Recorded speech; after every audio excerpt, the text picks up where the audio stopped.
This is the frontier in hair health that almost nobody's talking about. The same tools scientists use to map our intestines are now being pointed at our heads. And what's coming back is genuinely surprising. Everyone has heard gut microbiome, but almost nobody is talking about the scalp microbiome. In one of the most detailed scalp studies published recently, a single bacterium made up more than 3/4 of everything living on a healthy scalp. And when that one species drops and the entire ecosystem tips out of balance, the early data suggests it may play a role in dandruff, chronic inflammation, and even pattern hair loss. So let's dive in. Your scalp is one of the most unusual patches of skin on your body. It's packed with hair follicles, it's rich in oil from all that sebum, and it sits at a slightly acidic pH, usually somewhere between 5 and 6. That environment isn't sterile. It's an ecosystem. Bacteria, fungi, and yeasts all living together. And when that community is balanced, it actively keeps your scalp healthy. Pretty much the same concept we now apply to the gut. Diversity matters, right? Ratios matter. The host and the microbes are constantly talking to each other. Yeah, this applies up here too.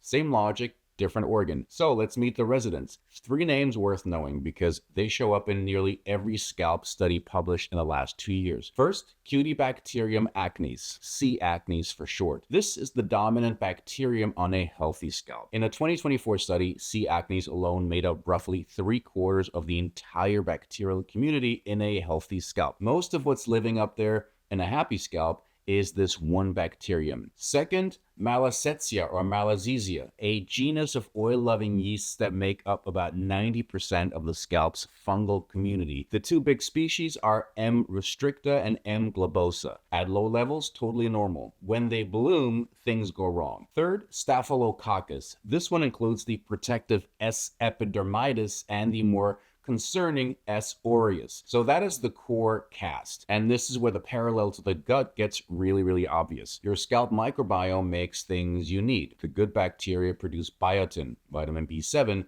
that your follicles absorb locally. They keep the pH acidic, which makes life difficult for the harmful microbes that prefer a more neutral environment. They also produce their own natural antibiotics that suppress invaders before those invaders can really establish. And they're in constant conversation with our immune system. It's a living layer of immune infrastructure sitting on top of every follicle on your head. When that ecosystem tips out of balance, what scientists call dysbiosis, there are 2 patterns worth understanding. Pattern 1 is the classic dandruff signature, right? Malassezia surges, Staphylococcus rises, C. acnes drops. In that 2024 data set, the Malassezia population on dandruff scalps was roughly 5 times what it was on healthy ones. The mechanism is the yeast ferments scalp oil and releases irritating byproducts. And those byproducts trigger inflammation. They break down the scalp barrier and they produce the flaking, itching, and redness that is recognized as dandruff. Pattern 2 is a little more confusing but more interesting. A 2025 study looked at the scalp microbiome of people with androgenetic alopecia, which is male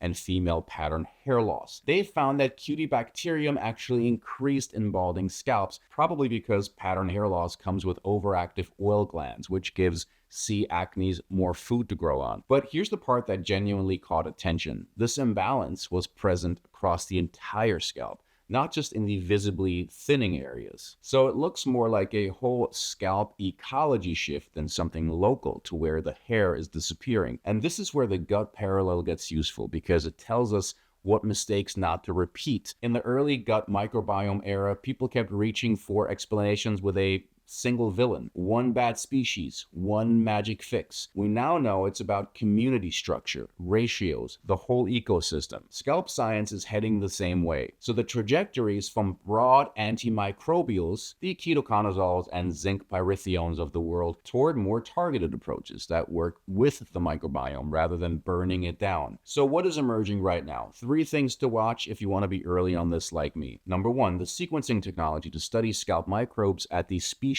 level is now affordable. That used to be a research luxury, right? It's becoming routine. Number 2, researchers are starting to combine that microbiome data with machine learning to create what might one day be a scalp health score, a single number that tells you how balanced your scalp ecosystem actually is. And number 3, formulation science is moving fast. Scalp-specific probiotics, postbiotic actives, more selective approaches to Malassezia, and the shampoo and topical treatment ingredients on shelves 3 years from now are going to look meaningfully different from what's there today. Honest caveat, we're still in the it's complicated phase. We can't say for sure yet whether dysbiosis causes pattern hair loss or just shows up alongside it. So anyone selling a scalp microbiome reset should be treated with a decent amount of skepticism. The scalp microbiome is one of the most under-discussed frontiers in hair health right now, and the data is moving very fast. Quick disclosure before we close out, we make a hair growth serum at ASLF Formulas that works through several mechanisms: scalp microcirculation,